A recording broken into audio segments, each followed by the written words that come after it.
सरस्वतीं व्यासं ततो जयमुदीरयेत्। मूकं करोति वाचालं पङ्गुं लङ्घयति गिरिं यत्कृपातमहं वन्दे परमानन्दमाधवम्।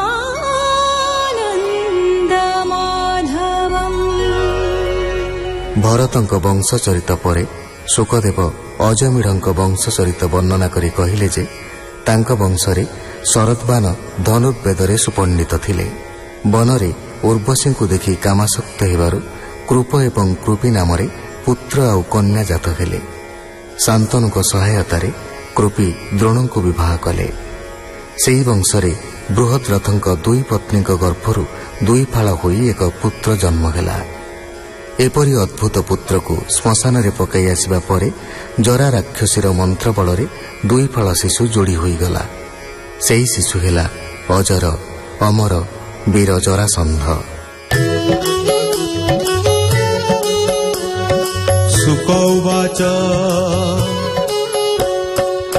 तार कुमार सहदेव ता बीर्जे सोमापि संभव श्रुत श्रवा ताहार बला परीक्षित निसंतान थिला। जम्हुर तनय सुरथ तार तनय विदुरथ तार कुमार सार्वभौम ताते जे केहि नोहे सम।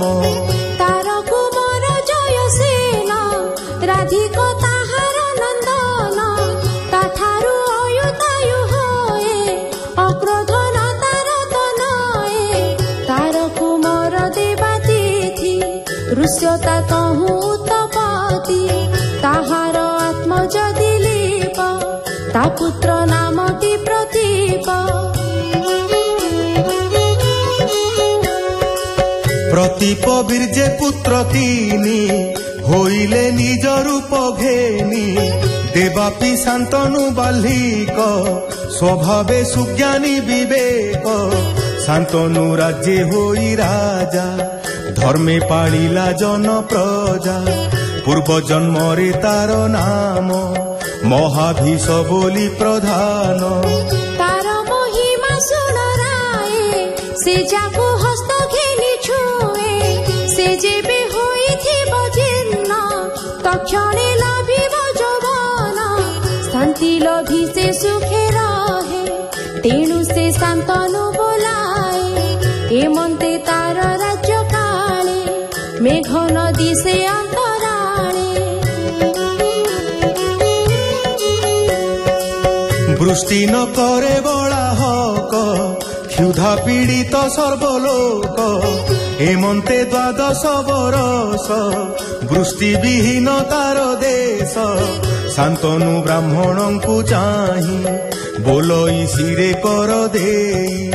देख दुखित नर लोक जल न मुंचे बड़ा हक।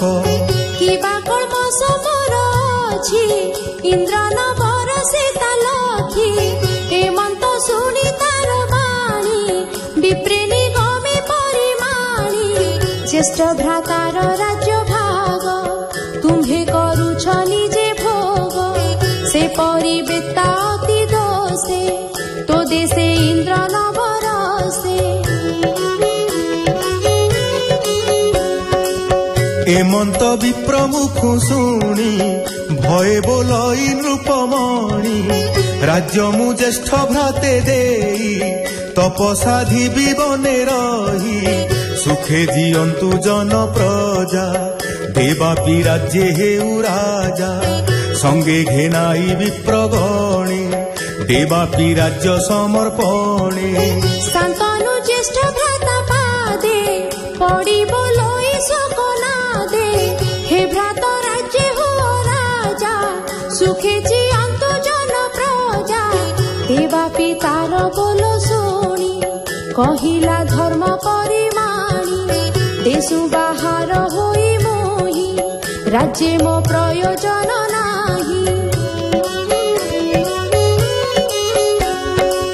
ए अंते राजा मंत्री गण କଲେ କପଟ ଆଚରଣ ବିଶ୍ୱାସୀ ବ୍ରାହ୍ମଣ ରାଇଲେ ତାହାଙ୍କୁ କୁମନ୍ତ୍ରଣା ଦେଲେ ବୋଇଲେ ଶୁଣ ବିପ୍ରଗଣ ଦେବାପି କାର୍ଯ୍ୟ କର ବିଘ୍ନ ଶୁଣି ସେ ବିପ୍ରେ ବେଗେ ଗଲେ ଦେବାପି ନିକଟେ ମିଳିଲେ ପାଷଣ୍ଡ ମତ ପୃଷ୍ଠପୋଷ କରି ସେ ଦେଲେ ଉପଦେଶ ତେଣୁ ତା ବୁଦ୍ଧି ହେଲା ନଷ୍ଟ ବେଦ ମାର୍ଗରୁ ହେଲା ଭ୍ରଷ୍ଟ ବେଦକୁ ଯେଣୁ ନିନ୍ଦା କଲା ତେଣୁ ସେ ପତିତ ହୋଇଲା ରାଜ୍ୟ ନହିଲା ଅଧିକାରୀ ପୁଣି ଶାନ୍ତନୁ ରାଜ୍ୟ କରି ତାହାର ଦୋଷ ନ ରହିଲା ଦେବାପି ବେଦ ନିନ୍ଦା କଲା ତକ୍ଷଣେ ନିଗମ ବଚନେ ଜିମୁତେ ମିଳିଲେ ଗଗନେ ଗମ୍ଭୀର ଘୋର ନାଦ କରି ତକ୍ଷଣେ ବରସିଲେ ବାରି ଦେବାପି ମନେ ଜ୍ଞାନ ଭରି କଳାପ ଗ୍ରାମ ଆଶ୍ରେ କରି ବିଶ୍ୱ ସଂସାରୀ କାଳ ବଳେ ସୋମ ବଂଶ ବିନାଶ ବେଳେ କଳିର ଥିବ ଅବଶେଷ ସେ ପୁଣି ସ୍ଥାପି ସୋମ ବଂଶ ରାଜା ହୋଇବ ଦିନା କେତେ ପ୍ରଜା ପାଳିବ ଧର୍ମ ଚିତେ ମତେ ସ୍ଥାପିବ ସୋମ ବଂଶ ଯେ ଅବା ଥିବ ଅବଶେଷ ବାଲ୍ଲିକ ବୀର୍ଯ୍ୟ ସୋମଦତ୍ତ ଭୂରି ଭୂରି ଶ୍ରଭାତା ସୁତ ସଲକୁ ଘେନି ପୁତ୍ର ତିନି ସୋମଦତ୍ତର ବୀର୍ଯ୍ୟ ଜନ୍ମି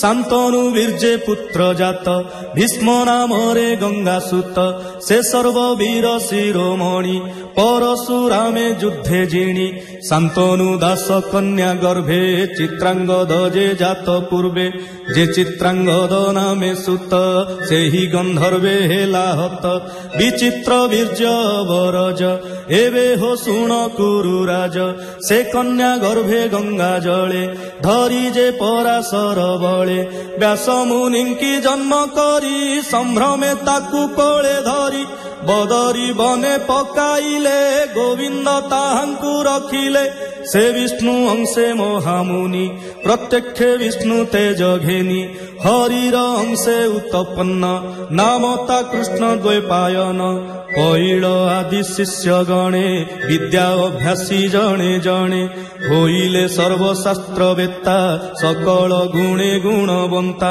ସେ ମତେ ରେତୁ ଜାତ କଲେ ଏ ଭାଗବତ ଶିକ୍ଷା ଦେଲେ ହେମନ୍ତେ କାଶୀ ରାଜ ଘରେ ଭୀଷ୍ମ ଯେ କନ୍ୟା ସ୍ୱୟମ୍ବରେ ଦୁର୍ଗମ ଲାଖ ବିନ୍ଧି ବଳେ ଅନେକ ନୃପତିଙ୍କ ମେଳେ ରାଜାଙ୍କୁ ଲାଖ ବିନ୍ଧି ଜିଣି ଲଭିଲେ ନୃପତି ଦୁଲଣୀ ଅମ୍ବିକା ଆଉ ଅମ୍ବାଳିକା କନ୍ୟା ଏ ବରବରୀ ଏକା ତାହାଙ୍କୁ ନିଜ ପୁରେ ଥୋଇ ବିଚିତ୍ର ବୀର୍ଯ୍ୟ ବିଭା ଦେଇ ଅମ୍ବା ଯେ ଅନ୍ୟ ନ ବରିଲା ଭୀଷ୍ମଙ୍କୁ ମହାକ୍ରୋଧ କଲା ତପସାଧିଲା ନାନା ମତେ ପୂର୍ବେ ମୁଁ କହିଅଛି ତୋତେ ଦୁଇ ଭାର୍ଯ୍ୟାରେ ହୋଇ ରତ ବିଚିତ୍ର ବୀର୍ଯ୍ୟ କାମେ ମତ ଯକ୍ଷ୍ମା ରୋଗରେ ହୋଇ ଗ୍ରସ୍ତ ଅଳ୍ପ କାଳରେ ହେଲା ହତ ସନ୍ତାନହୀନ କୁଳ ଦେଖି ସମସ୍ତେ ହୋଇଲେ କ ଦୁଃଖୀ।